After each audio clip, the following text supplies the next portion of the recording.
Bonjour à toutes et à tous, bienvenue sur KTV, Kwezi FM, le 106.9 pour un temps de parole, toujours en direct à la radio et à la télévision, ça vous le savez. Mais ce que vous ne savez peut-être pas, c'est que l'on va recevoir dans un instant Saïd Mohammadi, qui est le président départemental des jeunes républicains, il est avec nous. Saïd, bonjour. Bonjour Patrick. Ravi de vous revoir sur un plateau. On ne vous voit plus là en tant que président de l'association des étudiants, mais les études, c'est terminé. Aujourd'hui, vous avez basculé dans le monde de la politique. Et du travail. Vous y étiez un petit peu, et du monde du travail, bien évidemment. C'est la rentrée politique pour les Républicains. Une rentrée qui se fait de loin, assis sur un canapé. Mais bon, peu importe. Elle va se faire aussi sur ce plateau, Saïd. C'est quoi aujourd'hui le rôle d'un président départemental des jeunes? C'est quoi l'activité jeunes républicains aujourd'hui? L'activité, elle est diverse. Faut savoir que le responsable départemental des jeunes a pour mission première de faire vivre le parti, se faire le relais de la communication des informations qui partent de Paris pour Mayotte, mais aussi représenter les jeunes de Mayotte, porter leur voix et puis faire entendre Mayotte au niveau national. Alors, quel est le message des jeunes mahorais républicains aujourd'hui? C'est quoi ce message? Quel est le message principal que nos jeunes mahorais républicains ont envie de dire ou de se faire entendre de la part de... Jusqu'à Paris, pardon, on va y arriver ce matin, c'est compliqué. Oui, c'est vrai que c'est un peu compliqué. Le message, il n'y a pas un message, mais plusieurs messages.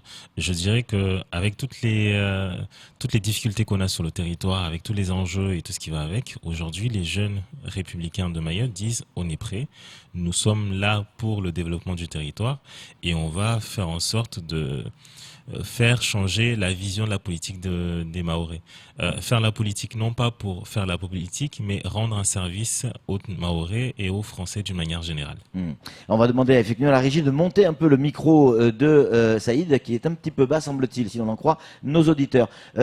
Parmi ces missions, là aujourd'hui, on a bien compris effectivement le message principal. La rentrée politique, quand on est jeune républicain, ça veut dire quoi? Ça veut dire... fin des vacances déjà, reprise des activités et surtout faire vivre le parti. C'est la rentrée politique. Faut pas non plus oublier que nous avons des échéances électorales qui vont arriver prochainement avec les élections européennes, les élections municipales, les élections cantonales qui vont se suivre. Peut-être régionales. Peut-être régional, oui. Pour l'instant, on attend d'avoir les circulaires et tout ce qui va avec. C'est aussi faire vivre le parti, faire vivre les adhésions, faire remonter aussi les revendications et les retours qu'on a des jeunes de Mayotte au niveau national, mais surtout auprès de nos différentes instances, que ce soit au niveau du comité départemental, au niveau du bureau politique, mais aussi auprès de nos élus. Alors, comment réagissent les jeunes républicains face à l'actualité et à la problématique que l'on connaît aujourd'hui, notamment le blocage du bureau des étrangers? Est-ce que les jeunes républicains partagent le même avis que les aînés qui aujourd'hui dorment? Je crois que Mansour Kamardine a passé la nuit devant devant le bureau des étrangers avec les mamans. Comment les jeunes réagissent? Est-ce que c'est la même chose ou on a une vision différente? Ça dépend de la personne déjà et ça dépend de... Mais globalement, je dirais que oui, nous comprenons la revendication des mamans qui bloquent la préfecture et tout ce qui va avec, mais il faut pas forcément oublier que qui dit blocage de la préfecture dit forcément difficulté pour une partie de la population, voire toute la population mahoraise. Je pense qu'à un moment donné, il faudra qu'on réfléchisse sincèrement à trouver des solutions à cette problématique. On ne peut pas rester éternellement à bloquer la préfecture. Il faudra que la diplomatie française et la diplomatie comorienne trouvent des solutions rapides à ce fléau. Donc vous n'êtes pas forcément d'accord avec ce blocage de la préfecture? Je ne dis pas qu'on n'est pas d'accord avec le blocage de la préfecture. Ça dépend de là où on se place, ça dépend de plusieurs paramètres. Mais nous comprenons en tout cas les revendications des mamans, nous comprenons la frustration que certaines personnes peuvent avoir.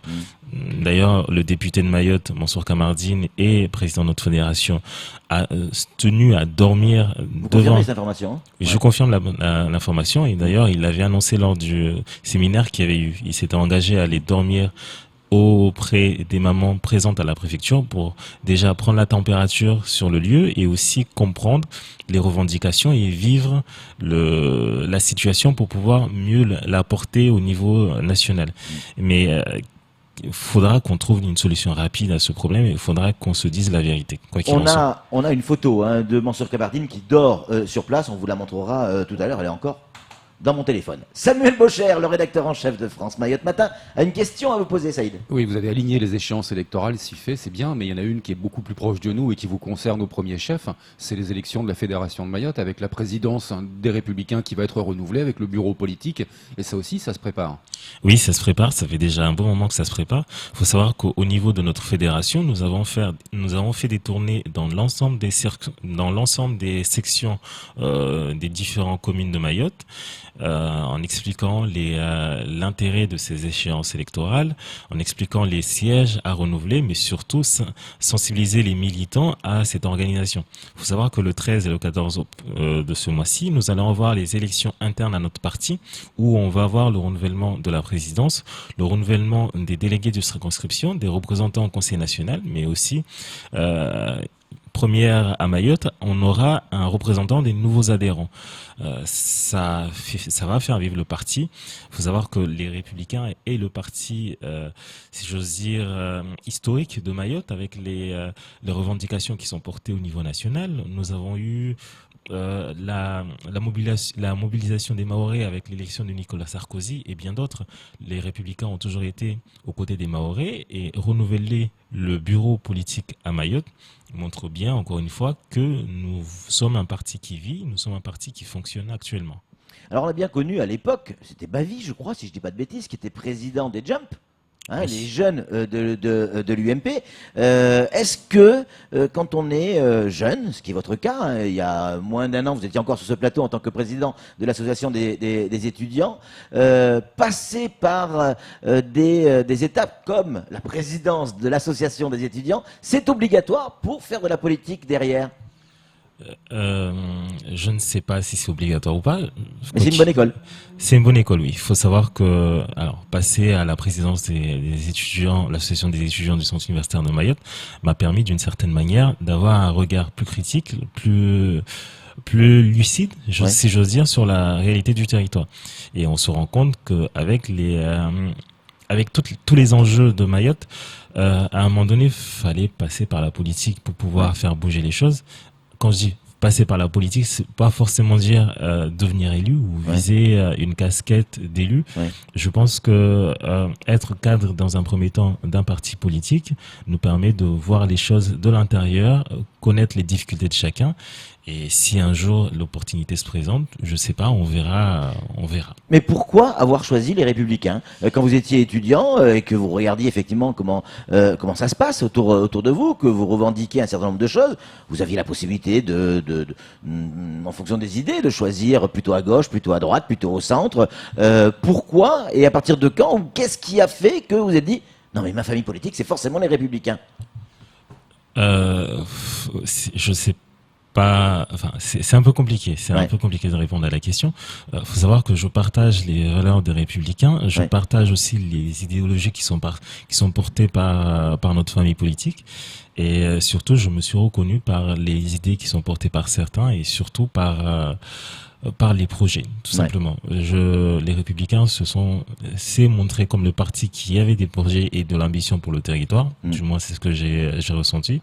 Et j'ai décidé de rejoindre ce parti depuis un bon moment. Vous êtes nombreux, comme vous, à être jeunes et à avoir rejoint les rangs des Républicains. Il y a eu, je crois, une réunion importante ce week-end. Il faut absolument augmenter le nombre d'adhérents rapidement parce que c'est les adhérents qui vont voter. À la date d'aujourd'hui, nous sommes 400 adhérents à jour de nos cotisations. Bon, ben là, on ne parle pas que des jeunes. On parle pas que des jeunes, Ouais. on parle de l'ensemble Ouais. des adhérents de la Fédération de Mayotte. C'est peu, c'est très peu, 400. Parce qu'on est monté jusqu'à 3000. Hein. Oui, on était monté jusqu'à 3000 à un moment donné où il y avait les élections. Souvenez-vous, c'était le renouvellement des élections à la présidence avec les couacs qu'il y avait eu ici et là. Faut savoir qu'à cette époque, beaucoup de candidats avaient financé les adhésions de certains militants. Faut savoir aussi que aujourd'hui les Républicains est un parti très populaire à Mayotte. Nous avons beaucoup de sympathisants. Ça se voit au niveau des élections, que ce soit municipales ou cantonales. Nous avons quand même la tête du département de Mayotte. Et oui. Et autre information, faut savoir que nous sommes un parti qui vit, nous sommes une fédération qui vit à Mayotte. Et à juste titre, je suis présent sur la liste qui est portée par Demain Ensemble au niveau national pour la présidence des jeunes républicains au niveau national. Eh ben, dis donc. Ouais, un candidat à la candidature au niveau national. Comme quoi, des fois, vous disiez tout à l'heure que c'est pas forcément pour être élu, mais tout de même. Oui, tout de même. Mais je pars sur la base, et c'est le constat qu'on fait généralement, que faut qu'on porte le message de Mayotte à tous les niveaux. Et si on peut le porter au niveau national, on le fera. Samuel, pour conclure. Les Républicains restent en France une formation politique très puissante, très importante, majorité au Sénat, deuxième force politique à l'Assemblée nationale. En attendant, depuis les élections présidentielles de 2017, on a vraiment le sentiment que les Républicains sont à la croisée des chemins. On n'a plus le charisme d'un Sarkozy, on a l'impression que c'est une coquille vide qui se cherche une direction. Comme les autres partis, du reste. Hein. Comme depuis que Macron est en place, il a puisé un peu partout les forces vives. Si ce n'est que les Républicains ont réussi à survivre, c'est clair. C'est pas les socialistes. Faut savoir que les Républicains sont en reconstruction. Là, on parle de reconstruction du parti, que ce soit au niveau national, mais aussi au niveau local. Faut également savoir que il y a eu des difficultés ici et là. Et tout l'enjeu de ces élections internes, justement, sera la reconstruction, la remobilisation des troupes. On a eu des personnes qui sont parties chez LRRM, on a eu des personnes qui sont parties ici et là, que ce soit vers le Front National ou vers le centre. Donc, on est en pleine reconstruction. Et d'ailleurs, la victoire au niveau des élections européennes, il faut savoir que on est en train, au niveau de Mayotte en tout cas, nous sommes en train de faire en sorte pour qu'on ait un candidat qui soit élu, un candidat mahorais qui puisse être en position de siéger au niveau des élections européennes. Et ça, aucun parti local n'est en mesure de le faire. Du moins, en tout cas, c'est l'ambition qu'on a actuellement et on va tout faire pour que ça soit ainsi. Saïd Mohammadi, merci beaucoup d'être venu sur ce plateau et d'avoir répondu à nos questions. C'est tout pour ce temps de parole. Tout de suite, la suite de nos programmes.